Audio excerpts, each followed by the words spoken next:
Det er selvfølgelig at blive valgt.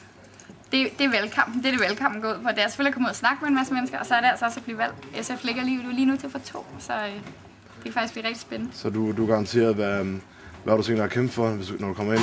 Ja, det er så det spændende ved det jo. Det er jo det, hvad jeg vil bruge mit mandat til så. Jeg vil kæmpe for at sikre arbejdstagers rettigheder.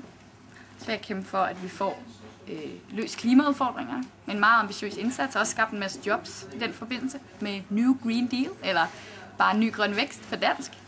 Og det sidste er, at vi bekæmpe international kriminalitet. Der er faktisk stigende indkomster fra narkosmugling, våben, kvindehandel. Der er 700.000, der bliver solgt i Europa hvert år. Og jeg har selv været på et kvindekrisecenter i Kambodja og oplevet, hvad det gør med mennesker at blive handlet og blive udsat for vold og prostitution og blive låst inde og blive udnyttet. Og det er der så mennesker, der er så kyniske, at de tjener penge på andres fattigdom, og det kan vi bare ikke have. Så det kommer jeg til. Der skal vi altså være benhårde. Tough on crime på det punkt, det tør jeg godt være. Hvis nu går der blev sagt til, at for at få magten, så skal vi være fat i blokken, Socialdemokraterne og Konservative. Er du klar til at bøje dig for at få nogle ting indført? Ja, det er man nødt til at være, hvis man vil have noget igennem.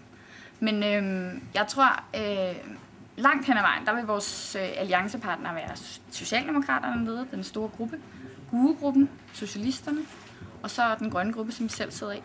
Det er ikke nok til et flertal i sig selv, så vi skal hele tiden have overbevist nogen ind over midten. Og derfor bliver vi nødt til at lave nogle kompromiser. Det er helt sikkert, men vi skal have de her ting presset igennem.